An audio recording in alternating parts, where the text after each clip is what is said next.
Welcome back, everyone. Hey everyone. Thank you so much for joining. This is going to be chapter 5 we got going on right now, huh? Yes, Yeah. And we actually got a special guest right now. we do. So, real quickly, I'm Kirin, I'm JR. and welcome back again to our Thrive Vibe podcast. Thank you so much for joining us again. And if this is your first time, we are very happy to have you. And today we have a very special guest, one of my other adding mentees, Arneson Sambile. Arneson, thank you so much for joining Appreciate us. it, No, thank you for man. having me, all. Thank you. That's kind of like we're kind of like stepbrothers in a sense, right? Is that how it works? Is that how it Okay, works? so- Wait, hold on. Yeah. Isn't that how it works? Like, I mean, Maybe, I don't know. maybe cousins. Yeah. Mentee cousins? How's it work? Well, okay, so you two, all right, so the funny story is that I've known both of them for a minute. I've actually known you since you were like, I think like 18. you were yeah. coming right out of high school. like- We had met. We're approaching a decade. A decade? I thought that was last year. He said 18. Wait, how old are you? It's, I'm 27. Oh. yeah, I know. I thought it was I look 24. 18. Damn, dude. In my head, he's Damn. still 18. He's still the kid that when we Yeah. met and had hollow together and had a Yeah. conversation. Was it through social media? You're like, No. No, I met your sister first. Yeah. I spoke at SDSU at a workshop, Yeah. and then she wanted me to talk to you. Yeah. She like referred me to you because I had just finished like high school. I didn't know like what I wanted to do. yeah. Yeah. And then she referred me to Kirin, and here we are. So the funny thing is, you didn't know each other yet, or apparently you guys did know each other, but you two always remind me of each other because you both have similar styles. I mean, this was wearing a Ben Davis shirt. This is what the dudes used to wear back in my time, and it cracked me up that this youngin from Mira It's coming Mesa back. was apparently. It's been back. It's bro. been back. It's You're been right. back. It's been back. It's been I don't back. think it ever went away. I Yeah. guess it never No. went away. But so you two already It's just had met highlighted a lot somehow, more. Mhm. right? Okay, so how did that go? No. Well, okay. So, you had mentioned it before. My barber did. So we had the same barber at the time. So Angel at Cut and Dry. So I was Right. getting a He haircut. has his own shop now. Yeah. I go. So yeah, his shop, the Refresh. Shout out Refresh. I go there all the time. That's why. So having a barber is like literally like kind of having like it's your homie, but they're also kind of like your therapist too. Like you tell them certain things. I totally think all cosmetologists and barber folks should have mental health first aid training. But anyway, yes. So you had your barber. Yeah. So oh dang, for real though. Nah. Really? So I be talking to him a lot about like random things. Right. And I told him, I was like, oh yeah, my mentor. I was telling him about the doc. I was like, oh yeah, and my mentor too. And he was like, hey, I think my other homie, he knows Kirin. I'm all, for real? My family. Yeah, I'm like, for real? Yeah, no, but let me. I don't know. He wasn't too sure. Yeah. But then I went to an appointment this one time, and Arneson was in the chair before me, and I was just hanging out outside, and then these two walked out. I think Asia was like, "Hey, this is Arneson.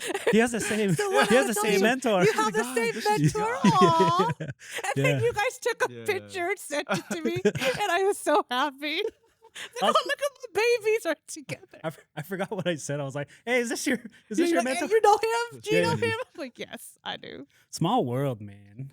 Small world. But so how long has it been since you guys known each other? I think I met Kirin in like 2017. Oh, It was like even my- before me.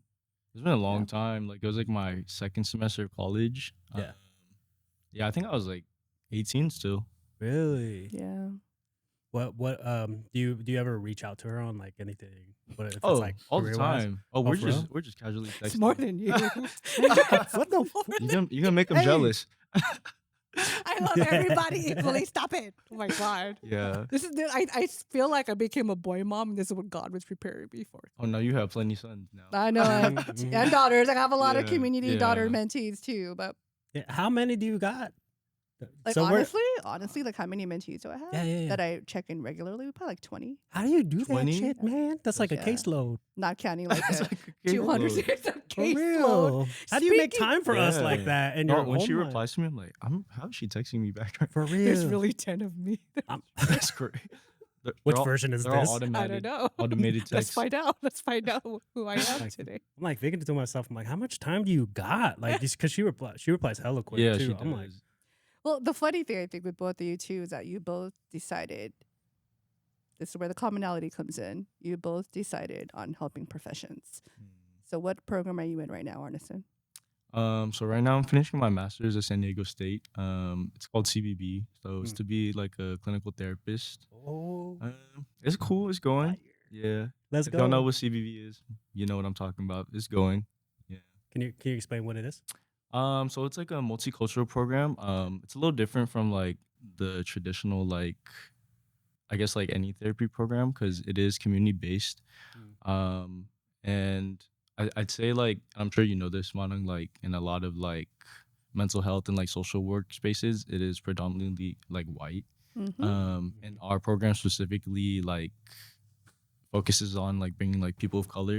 Like I think we have like one white person in our class, and that's it. Hey. So it's pretty like it's very diverse. Yeah. Um, I actually got waitlisted. Like I wasn't even never supposed to I be in it. remember. What'd you get your undergrad in? I actually did sociology. I Well, I heard dude. you're another social major. We are Yeah. the same. You do this on purpose, dude. Like all the It's- sociology the universe majors just undergrad. happens. It just happens like You this. planned this. You planned. I know. But you got Yeah. Soch, and didn't you do Oh, Asian American I studies? forgot. I do have another degree. I forgot. I have a no, whole actually, I other literally bachelor's. forgot. I did Asian American studies as well at San Francisco State. Really? Yeah. Wait, you got both degrees there? Yeah, both degrees. Yeah. Are you from out here originally? Yeah, I grew up here in San Diego. We could probably get into that later in like the pot. Like, there's like a whole spiel and like story behind that too. Okay, Yeah. okay. Well, let's Got get got into it. That's okay. We can get Okay. into it now because I Yeah. think so. The reason we were thinking so JR and I were talking, and we were just talking about how the generations seem to be different in the way they have conversations and in what places. Mhm, mhm. We'll get to that in Yeah, a we bit. could get to that. Are you sure you want to get into that? I totally want to get into it. You but, would. but I was marveling at how so I'm going to be 48 years young this year, right? So I'm very solidly, I guess, what they call Gen X, right? You're very much a millennial, right? I know. But you're younger, Arneson, and one of the things, like I mentioned in another episode, was how so many people resonate with the podcast. So many people resonate with the GERM doc. And again, these are folks who are like 20 to 60 years old. So I'm curious. We were talking about like, oh yeah, that is a trip, huh? We have like different generations. Yeah. It's one thing for those of us who literally went through it at the time it was happening in real time. But for someone who's younger, not that it ever went away. Like you and I have had conversations about how, we're seeing certain communities still being active and how that worries me a lot. Mhm. But for you, after having watching the GERM doc sizzle reel, it still resonated with you too. Mhm. And can you share what pieces of that did?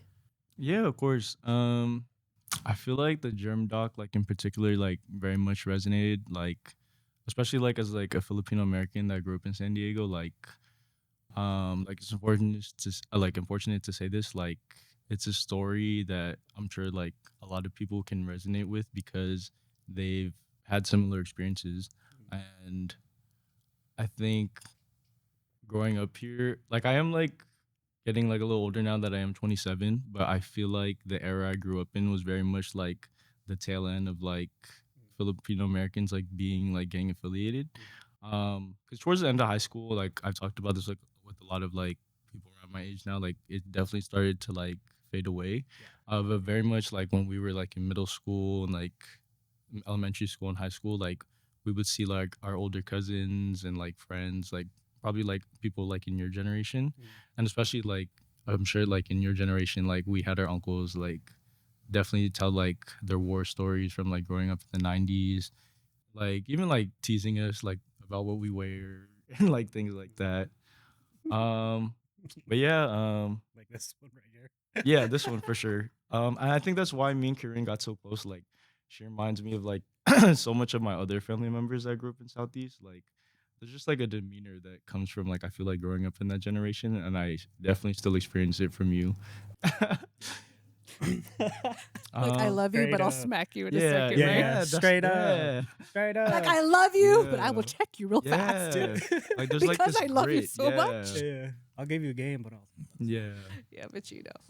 That's funny. That was the same experience for me too when I first had met her. I'm like, so relatable, dude. Mhm. Because typically when I meet people that are in like higher positions like that, Mm, like I like relatability, you know. Mhm. And sometimes I'm just like, man, you're too professional. Ex- I know, yeah. I know exactly you don't come from where I come from. Mhm. You know, like I can't find that common ground. Yeah. So when I met her first conversation, I swear to God, it was probably like your conversation. It's just her. Yeah. Like yeah. she's just Like, she's herself. just authentic. And I'm like, damn, you got a bunch of stuff like on your resume, you know what I'm saying? But I'm Yeah. like, damn. I don't know. I related with her like a lot. So I'm sure you did Mhm. at that time too. well, and I think that's what excites me about you two being in this work also, right? When we talk about relatability. And it's funny you use the term professional because I think that's okay. So you're knowing your educational backgrounds, you'll probably connect with this too. But I think sometimes there is this fine balance between being professional, setting boundaries that are respectful, all that, right? But at the same time, how much of who we are needs to be quieted or put away to do the work that we do. You specifically sought out a program that specializes in mental health and counseling for and by people of color What's that? because the experience is different. It's different. Yeah. So you had sought that out. You do work. I mean, your JR's work is always a whole other level because you do stuff that even folks like us, I think, still struggle with. Yeah, You know, on the streets, yeah. folks who are It's not like you're gonna grow up thinking, oh man, I wanna be out on the streets like that. That's not like the profession that you choose. I just fell into this at this time. But at the same time, I'm trying to be like where I'm trying to get to where you're getting at actually. Because I'm not pursuing my master's just yet. Mhm. So Yeah. you're like a step ahead of me when it comes to your education. I actually had a question for you. So you studied sociology, Mhm. and now you're getting your master's. So what made you fall into to follow that route? If I'm being honest, like I think a lot of it was kind of just the timing of things. I graduated undergrad during COVID, so I definitely experienced like a big burnout from like academia, Uh, and also like so I took a 3 year like hiatus like after graduating. So I graduated in 2021 from SFSU, through Zoom, like no real graduation. Oh, So I was over it. the And worst time. it was the worst. Yeah, like they sent my degree as a PDF through my student email. I was like, oh, I'm done. Like this is that's crazy. Um, no, but yeah, like I don't mean to laugh. But no, all this it's hard work funny. for an I was email. like, there's no way. Congratulations. Like I Yeah. put 5 years Graduation of on life Zoom, for so- this for a PDF. I was like, that's crazy. Right. But yeah, I always knew like I wanted to. Actually, no, I didn't always know I wanted to be a therapist. I think what made me like kind of go down the mental health route was when I was living in the Bay Area. I had the privilege to work at like Balboa High School. Yeah. Shout out Pep San Francisco. I was teaching ethnic studies there to like seniors and juniors. Because I thought I wanted to teach, like Manang knows this, like I thought I wanted to teach like ethnic studies. Mhm. But when I was actually like in academia, like especially in like public school and like all like the politics behind that, I was like, no, like I don't think I really like want to be in schools. But I did like counsel a lot of the students, or like we had like mentees Yeah, yeah. over there. And then I realized like I actually love like kind of connecting with the youth, or not just like youth, but people. Mhm. Like I was like helping navigate like not just like the classroom, but also like kind of just their life. Yeah. Because I saw a lot of similarities in like obviously like how I grew up and how they were growing up, and just like navigating like high school. And they didn't have nobody like that. Yeah, like I feel like a lot of teachers don't understand this. Like students have lives outside of school. Yeah. And it's like what you said earlier, like when you really come from like a life or like a background, like you understand like in like fields where like everyone's so professional, like there's a lot more that comes outside of that. So I think that's when I realized like I wanted to kind of go down the therapy route and like the mental health. So I've heard about CBB for a long time through like different mentors. Yeah. But it is a 2 year program, so it only opens like every couple years. So it just so happened to open last year. Yeah. And yeah, I finally got in. Let's Wait, go. can we pause a second Let's because go. he talks about Balboa. I'm sorry, I think about Balboa Elementary is where I went to school here in Southcrest, but that's Balboa High School up in. Is it in the city of San Francisco? What Yeah. city is? Yeah, So it's in the Excelsior district. so it's a kind of a very blue collar, working class, Definitely, definitely. socioeconomic, Yeah. right? But there's something to be said about, and I think JR will understand this too, because same with me, I teach at San Diego City College, right? And apparently, I had predecessors who didn't last more than a year.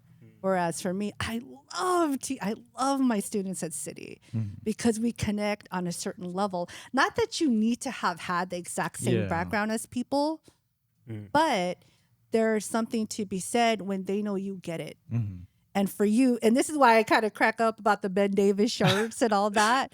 But they're like, if you had showed up to that school in a collared shirt trying to connect with these kids, you think it would have been the same? It's You showed up like yeah. that. Did you? You No, wore this outfit? it's funny that you said that because like I will pull up to like work for the students. Like I'd be like in my Jordans and everything, and they loved it. They'd be like, "Hey, Quinn, let me get your shoes," and I was like, "Go to class."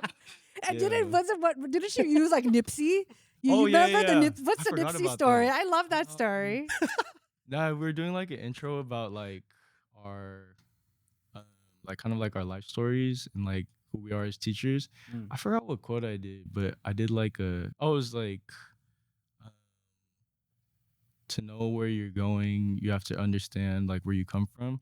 But I didn't use like Nipsey Hussle. I don't think that's like word for word what he said, but something along those lines. Yeah. I put like his like real government name. And then I was like, does anyone know who that is? And they're like, nah. I was like, who knows Nipsey Hussle? And they're like, no way, that was him. And they're like they're all like, I don't know, it's cool. Like they all loved it. Yo. Yeah. I had to have an educator come in and use like a Nipsey quote. It's these little things Yeah, that you understand. Wait, with you did them. this for He did this for a class. No, Yeah. his Your class. your class? Oh, it was your up class. Yeah. Oh, okay. I Yeah. thought it was like your class. No, I was not like, yet. oh, that's so smart, man. Because like what one thing that I learned or I wanted to always be like when I was like going through college was that I never wanted to wear like a exact suit or anything Mhm. like that. I'm just gonna dress how I dress, man. Like so, and at all the work professions that I ever had, I'm just gonna wear. This is how I am. So you better accept me. Plus, I don't really like wearing like suits like that. Yeah. But because I just wanted to keep it as real as possible, Mhm. and because I also worked in education as well, Mm. and so I was going in Escondido. I worked at San Marcos High, San Pasqual, Esco, and I did Delago Academy. But I just wore this. But you worked at San Pasqual. See, again, here, Jared be telling me shit in the middle of this What? podcast that I didn't know. So San Pasqual specifically is a school for children who are going through the foster care system. Really? I didn't know that. I'm sorry. I Yes. managed So the tutoring program. San Pasqual Academy is a school that was built for children who are going through the foster care system or have gone through the foster care system. Same like Monarch School down in downtown San Diego, but that's what that school is. So again, the fact that you're Right. both able and effective, and honestly, all three of us can work with certain populations. Yeah. That to me just speaks to why you need folks like us in these professions. Yeah. And Exactly. now it's you. Wait, were you finishing your story? Oh no, wanna make sure. I before we get into it, I just want to say respect for the fact that you're working in education and you have that mindset, because a lot of people think that they have to be some type of way when they're connecting with people, but ultimately you just have to be yourself in order to connect with people. And that's one, people will always catch when it is that you're being real with them. So the fact that you're able to carry that like persona within yourself right now, like I feel like the space that you're going to get into, you're getting your master's, like you're going to excel in your mindset, where that's also going to be as real for you as well. So when you represent that, people are they're going to fuck with you like heavy. I also feel like when people go into fields like this, especially my generation, they don't fall into fields like social work Yeah. like that. definitely. I think your generation might fall into it. It's like kind of we're like I still have like a good amount of. I think in my immediate friend group, I'm definitely the only one. Oh, for real? Yeah, like Uh-huh. a lot of people definitely still went the Navy, the nurse route, Really? tech, whatever. Yeah. So it's definitely still like kind of kind of rarity. Got it. Yeah. Well, I think that the type of background that you do have, I bet you're probably well received amongst your homies, like your friend group, because of the mindset that you have. Because I think that um I bet you're the type of person that they'll go to you for advice because you're All the down to listen time. to them, right? Yeah. Yeah, And now that they know I'm in the therapy program, they're like, "Hey, bro," I'm like, "Bro, I'm not your therapist." yeah. So and when you're able to be as real about yourself, like where it is that you came from, that's gonna carry strong. That's like a Mhm. lot of weight. Even when you get older. Like I seen like for myself, like when I'm representing amongst like I remember the first time that I met like the mayors, like Mm. the mayor and all these political groups. I was like a little intimidated. I thought I had to fit in a certain way. Like I had to wear, I had to be like uptight, but I was like, Yeah. nah, I'm just gonna keep it real with them. Like whatever, I'm just gonna come as I am, and honestly, that's gonna take you far. Mhm. So yeah, that's all I want to say. Go ahead, carry on. Oh, that's brilliant. So tying that in, right, who you are now, just because I happen to know who you are and I know your background and like there's a certain type of person who ends up becoming my mentee for some Yeah. reason. But in your case, again, you have a really unique story with your family, Mhm. um, which I hope you're comfortable sharing. We Yeah, had of talked course. about this, but how'd you end up here, Arneson? Man, how long do we have? No. Like 10 minutes. 10 I'm minutes? All sorry. right. I'll make it fast. I'll make it fast. Um, man. So I actually wasn't originally born in San Diego. A lot of people don't know that. Like they're surprised when I say that. So I was born on the East Coast and I moved here when I was in about like third grade. And when I tell a lot of people that, like automatically like they assume like, oh, like your family was like Navy then. 'Cause that is like the very like much origin story of a lot of Filipino Americans. Yeah. Um, but at that time, like it was 2007, so like economic recession. It was also like the same year that my dad was incarcerated. Um, and it took me like a long time to kind of like start sharing that like publicly with a lot of people. But I did realize like the importance of like sharing that because like it's actually like a lot more common in the film community than we really realize, and not just like film, like Southeast Asian community. Yeah. Um, yeah, like I definitely like being on the podcast now, sharing this. Like I'm glad it was like at this age and time. Mm.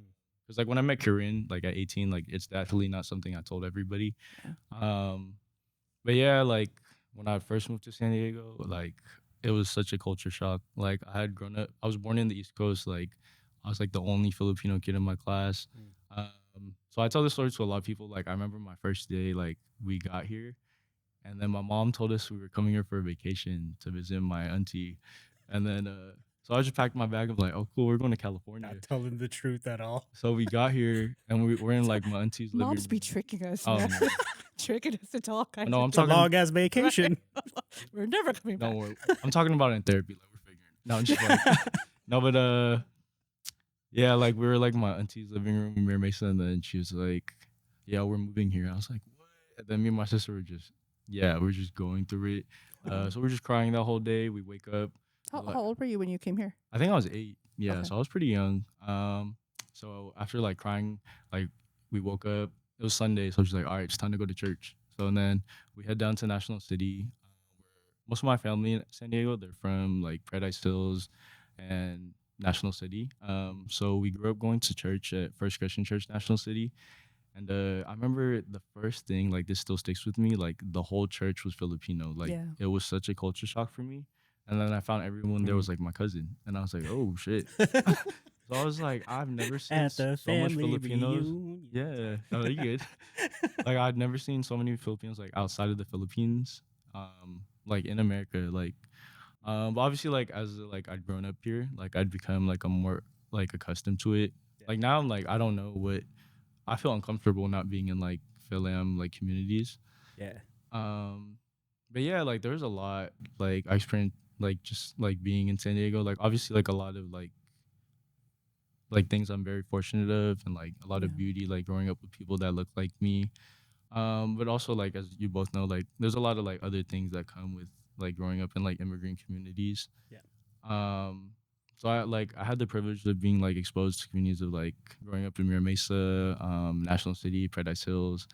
But at that time, like 2007, It was definitely like a rough patch for like me and my family. Like we experienced like a lot of like housing insecurities, like sleeping in like we were like all sharing like a 1 bedroom condo like with my mom's sister. So we had like two families in there. And then we were just moving around a lot.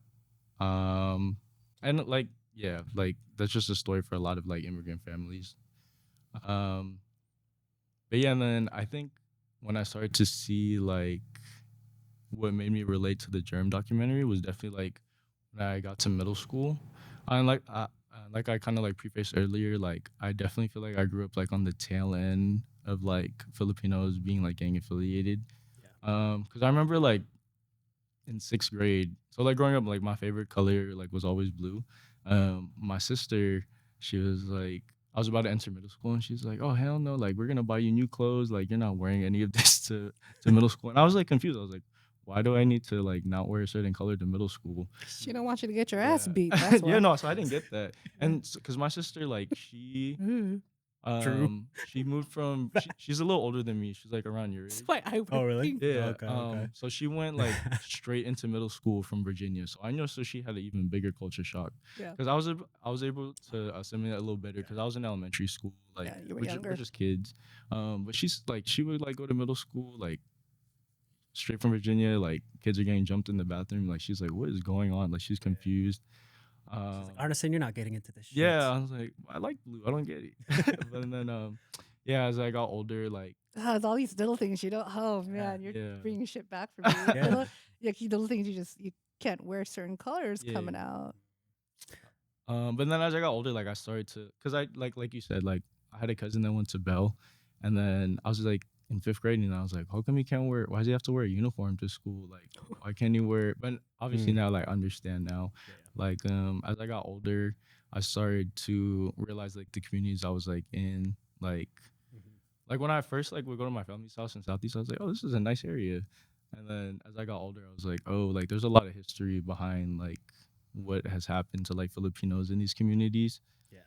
Um, and even just seeing like some of the routes like my friends took, like from 6th to 8th grade, like such a big difference. Like I had friends that like I used to like breakdance with, and then by 8th grade, like some of them were like going to juvie and Mm. like doing things like that. Um, yeah, and like it progressed like just even more as like we got to high school. Um, like some friends that like passed away before like they were even like 16 or like 21. And like just seeing that and the ways that like I don't know, like it was kind of like also normalized too. Like Isn't the that crazy though? Like, yeah. just listen to yourself. Yeah. This is a story we us three all have. Like losing friends by 16, losing friends by 20. Your 20s, burying people, Yeah. all of this, and we're just like, yeah, that's just kind of how it is. But that's not how it is in other Yeah. communities. It You shouldn't know, be like that it shouldn't be anywhere. like that. Because I think that like because right now you're at the age that you're at, you have the mindset that you're at right now. That means you probably observe like these communities like getting involved, especially at such a young age. Think about it; they're just in middle school, like getting into that type of lifestyle. Yeah. And Like before that, they 11, turn 18. 12. That some of them pass away. They're not even born yet. Yeah. Technically, you know what I mean? Like Your they haven't. brain's not even developed yet, Yeah. literally, and you're trying to act all big and make these decisions and having to defend yourself and Right. And what I found interesting is that what you had said, like you had said that you caught the tail end typically, and I always observed that too. I was like, it was a lot more heightened for my brother's Mhm. generation that he was in it, and I think about your guys' generation too, that there's history within those periods. Obviously, the neighborhoods are set up way differently than how it is now. Like there are more resources, more activities that you can do, and we get more exposure to just have more opportunities. But generations that come from like from back in the day, they didn't have much Mhm. like to go by. They're assimilating to America way more than we are, Mhm. and during that period, I feel like the neighborhoods were just really affiliated when it came to like gangs and racism and like Mhm. just segregation as a whole. So I think that we like I was blessed because I also thought that I caught at the tail end of Mhm.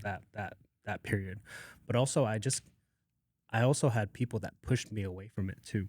You know, like I observed it, I wanted to get involved, but I think that's the same thing that happened to you. Yeah. Your ate telling you that, Oh, nah, you definitely. ain't doing this. So You it's know, funny you say that because uh like my first like right before I entered high school, because my mom, she was working a lot, like working two jobs, like wasn't really home too much. So my Mm. sister was definitely like a caregiver in like parts of my life. Um, like right before I entered high school, she's like, "You're joining RTC or you can't go out," and I was like, "What?" And like in She's hindsight, like very Harnell's very yeah, smart. I get it now, like why she made me do it. Like in hindsight, like I wasn't like really a bad kid or yeah, anything, but like she's protecting you I though. But don't, this is yeah, why. That's how come you weren't a bad yeah, kid. Like you had an ate I who did, Yeah, yeah, really, like, yeah. yeah. she really stayed on your Mm. ass. And I really do think about that a lot. Like shout out my sister, because there's a lot of people like that did end up going like in that route of their life because like they just generally didn't have people that really looked out for them or cared about them. But, Yeah. Well, what I think with the little bit of time that we have, one of the, if I may, I don't think I ever told you this, but this is one thing I think really shows me a lot about Arneson's character. Remember when you were still living in that spot with your mom, and yeah, your mom didn't want to leave because you were still there, and you knew that if you left, then your mom can just go live with your auntie, yeah. There's like something something, like that, yeah, something like that. So you left hmm because you wanted her to be okay. And I remember that because your mom was holding on to that spot yeah, so that you both could stay there. So he decided to go so that his mom could be okay and go Mm. live with the auntie instead. And that just showed so much character. But now she's back with you, right? yeah, You yeah. guys have your own spot So, now, mhm. and she's staying with you. So you're in a good place. Yeah, a lot better place now. Yeah, you should same thing I told this guy. You should own how far you've come. From sleeping all on your auntie's floor all together to your own spot now in City Heights, Mm. where he lives. Well, right now, Yeah, live in City because Heights. it's like down the street from state, so it's perfect. Hey, Anything else you want to share with us, real quick, Arneson, about the documentary? I mean, I know we could do spend like more Yeah. hours just on you and your story. And thank you so much for sharing about your dad and all that your family has gone through a little bit. But I appreciate you coming on. for real. Um, Yeah, thank you for having me. If there's just one thing I could say, please. it was just something that you had brought up earlier, about the different generations and like what your generation experienced. Mm. Um, I forgot where I saw it. I think it was in like a Bamboo album. Mm. It was like talking about how like the Filipinos like of your generation like kind of paved the way for us, like me and JR's generation, Mhm. because of like what you said earlier, like what you guys were experiencing, like the racism and everything. And I've had this discussion like with actually like some like Ramali, like Yeah. shout out Ramali Tattoo, but um, like because of the stuff that like your guys' generation did, it kind of paved the way for like our safety and ours. Because Mm. like when you guys came here, like you guys were getting bullied by other races. Yeah. But by the time like we were growing up, like people like had like respect for like Filipino Americans and like other Asians. They're like, oh, like they're kind of like they're kind of with it. Like don't mess with like have some respect for like the Filipinos. And I think that shows now because like when we were growing up, like I wouldn't say like there was too much racial tension unless Oh, good. like you were affiliated with whatever. But I think that shows a lot about like the survival that your generation had to do. Mm. Because a lot of it like people question why did people do that, but it was really just like just to survive. It, Yeah. I Yeah, I know that was we fire, by the way. Yeah. That was fire, by the way. Yeah, that's facts. I mean, again, I hadn't brought this up yet either, but I remember one set that I used to hang out with. I remember being in the living room and they were having a meeting, and Uncle one of the OGs, his dad came out because the set here was a break off from one of their gangs in the Philippines, Mm. and they carried it over here. Mhm. So they were having a meeting, and his dad was leading the meeting and advising on how they should act about a certain situation. I just remember thinking, God,